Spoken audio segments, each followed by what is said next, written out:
काय? आमच्या दिल्ली सरकारचं करायचं काय?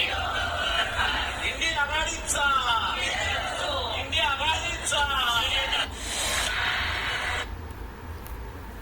सर्वांना नमस्कार. आत्ता तुम्ही ऐकलं असेल, पिंपरी चिंचवड महानगरपालिकाच्या बाहेर हे घोषणा होते. सरकार कोणाची, घोषणा कोणाबद्दल आणि कोणाच्या विरुद्ध हा प्रश्न पडतो.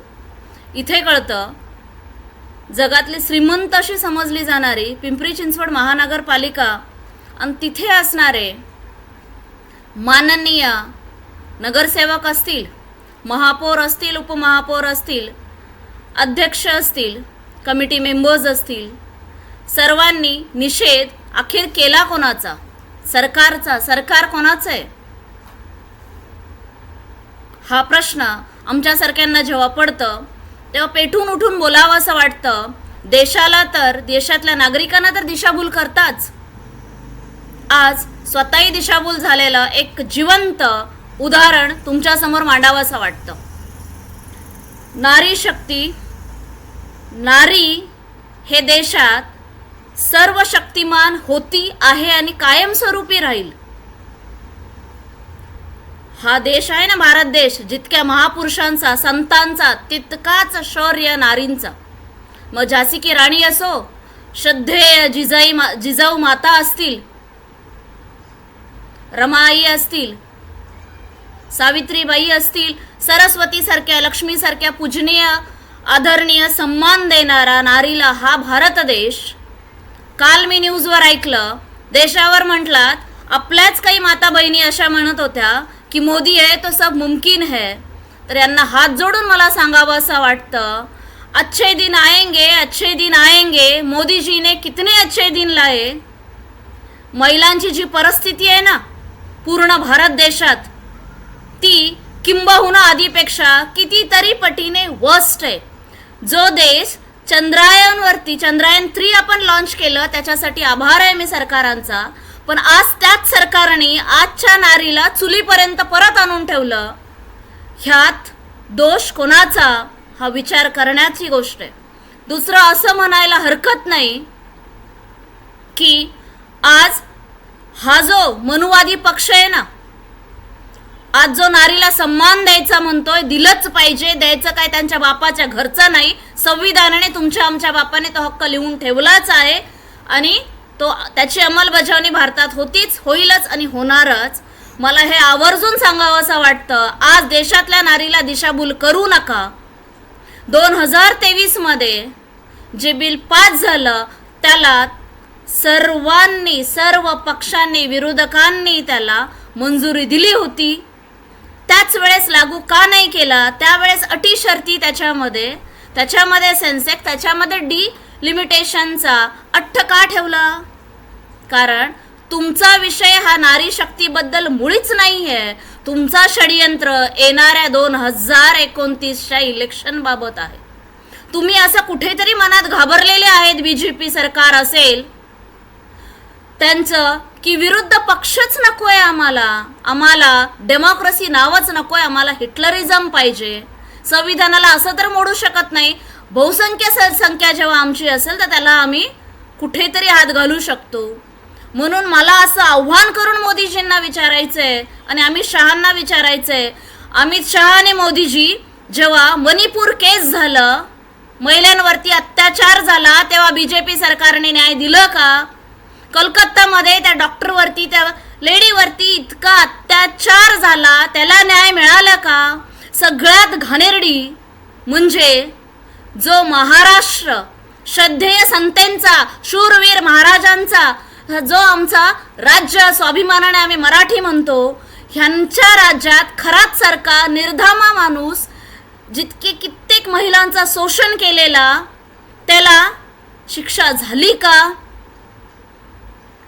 लाजिरवाणी गोष्ट अशी आहे की कित्येक नारींना सन्मान देणारे, प्रत्येकाच्या नारी शक्तीबद्दल नेहमी उभे राहणारे आदरणीय दादांचा FIR सुद्धा ज्या सरकारने घेतलं नाही, सरकार पक्षात ते होते, त्या सरकारने दिशाभूल करून वाटेल तेव्हा नारीला यूज केलंय. यूज म्हणजे काय? वोट बँक म्हणून कन्सिडर केलंय.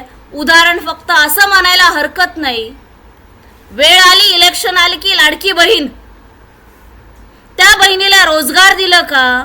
त्या बहिणीला न्याय दिलं का? त्या बहीण आज संसार 1,500 मध्ये संसार चालत नाही दादांनो. हे विचार करण्याची गोष्ट आहे. पार्लिमेंटमध्ये, राज्यसभा, लोकसभामध्ये जो बिल 2023 ला पास झाला होता, त्याला तेव्हाच लागू जर केलं असतं तर सगळ्यांनी साथ दिली असती. बरं असो, आत्ताही तुम्हाला विरोधक पक्ष, माननीय राजीव गांधी किंवा जे विरोधक सगळे पक्ष आहेत, एकजुटीने आत्ताही तेच सांगतायत, 543 जे सीट आहेत त्याच्यावर करा ना 33%. सोबत आहेत, साथ आहेत, तुमच्या निर्णयाला सर्व सहमतीने साथ देतील. पण तुम्हाला तो आत्ता करायचं नाही, तुम्हाला अटी शर्ती लागू करायचंय. आणि तुमचा जो येणाऱ्या 2029चा षडयंत्र आहे, तिथं ते 850 सीटचे एक गाजर दाखवून महिलांच्या नावावरती राजनीती करायचंय. महिला आज सक्षम आहेत, जागरूक आहेत, शिकलेल्या आहेत, सुशिक्षित आहेत. हा बिल मुळीच महिलांचा नव्हता, डिलिमिटेशनच्या बिलाच्या नावाखाली महिलांचं बिल. अरे तो तर 2023 लाच लागू आहे. मग 24, 25, 26 काय झोपला होतात का सरकार? सरकार तुमची, सत्ता तुमचीच, लागू का नाही केलं? आत्ताच जागे का झालात? सिंपल आहे. आज देशभरात विविध राज्यांमध्ये, जसं उदाहरण बंगालमध्ये, तमिळनाडूमध्ये इलेक्शनची प्रोसेस चालू आहे. याच्यामध्ये तुम्हाला कदाचित भीती वाटली का की आमचं कदाचित सत्ता तिथे येईल की नाही माहीत नाही, आम्हाला पूर्ण देशावर कब्जा करता येईल की नाही माहीत नाही? कारण साऊथच्या जनतेने तुम्हाला कधीच नाकारलेलं आहे. कारण साऊथची जर जनसंख्या बघितली, तिथले मेजॉरिटी 90% लोक हे एज्युकेटेड आहेत. केरळासारख्या स्टेटमधले, त्यांना न्याय अन्याय कळतं. तुम्ही अच्छे दिन म्हणून जितक्या वेड्यात काढलात ना लोकांना, ज्यांना समजलं त्यांनी तुम्हाला नाकारलं. ह्या भीतीने तुम्ही 850 वरती गेलात का? तुमचा हेतू अगर शुद्ध आहे, तुम्हाला महिलांना न्याय द्यायचाच आहे, तर आम्ही सर्व महिला तुमच्या सोबत राहू ना. करा ना 543 मध्ये आत्ताच 33% लागू. मला आव्हान करून बीजेपीला विचारावं असं वाटतं, जे बीजेपी मनुस्मृती फॉलो करते, ज्या नारीला ज्यांनी चूल आणि मूल पर्यंतच बांधून ठेवलं होतं, ते संविधान माझ्या बापांनी जो हक्क अधिकार दिला ना, अस्ताट मानाने जी नारी लढते, ती तुमच्याच विरुद्धही लढू शकते, तुमच्या सोबतही लढू शकते जर न्याय असेल तर. विरुद्ध लढू शकते जेव्हा जेव्हा तिच्यावर अन्याय होतं, आणि सोबत लढू शकते जेव्हा तिला कळतं की तुम्ही न्यायाची साथ देताय. आज आम्हाला कळून चुकतंय. हे नारीचं फक्त नाव पुढे आणलं जातं. जसं इलेक्शनच्या आधी लाडकी महिला योजना आली जाते, हे इलेक्शनच्या आधी नारीची योजना दिली जाते 33%. 33% जर द्यायचं आहे ना, तर बीजेपी मध्ये किती महिलांची टक्केवारी आत्ता आहे प्रेझेंट हे दाखवून द्यावं, स्टॅटिस्टिकली डाटाने बोलावं. आणि दुसरी गोष्ट अशी, ज्या RSSची साथ तुम्ही देताय त्यात खरंच महिलांना किती सन्मान आहे, त्यांच्या टॉपमोस्ट लेवलला किती महिला आज आहेत हे दाखवून द्यावं देशाला. आणि मग खुशालपणे त्यांनी करावं. बोलणं सोपं आहे, उतरवणं आणि करणं तितकंच कठीण आहे. ज्या काँग्रेस विरुद्ध ते बोलतायत ना आता, ते नारी विरुद्ध कधीच नव्हते. याचं ज्वलंत उदाहरण म्हणजे भारताला प्रथम प्राईम मिनिस्टर देणारे नारी इंदिरा गांधी, ते काँग्रेस पक्षातलेच होते.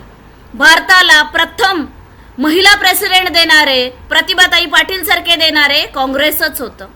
50% महिलांना आरक्षण महानगरपालिकाने पंचायतमध्ये देणारे 2011 ला काँग्रेस पक्षच होतं. हे विसरता कामा नये. अच्छे दिन आएंगे म्हणून रेल्वे विकलं गेलं, LIC विकलं गेलं, GST सारखे असे खूप काही गोष्टी लादल्या गेल्या. परिस्थिती अशी आहे की मॉडर्न देशामध्ये चुलीवर परत आलेलो आहे.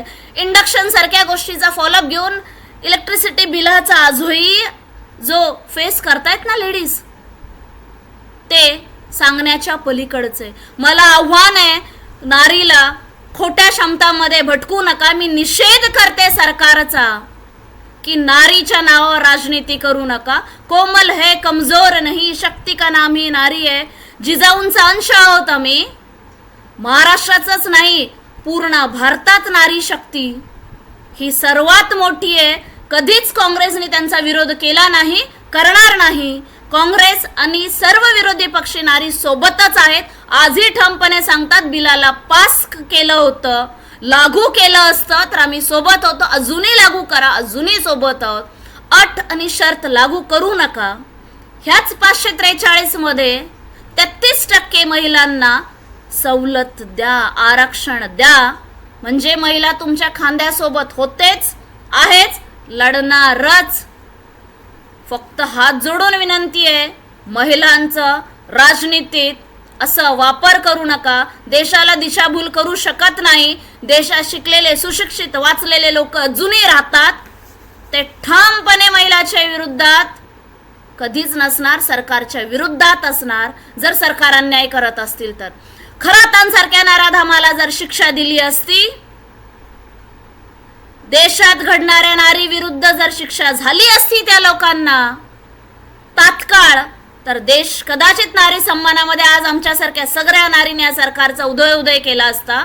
पण हा सरकार फक्त अच्छे दिन आएंगे, अच्छे दिनाच्या षडयंत्रामागे फक्त स्वतःची हुकुमशाही, स्वतःची राजनीती चालवते.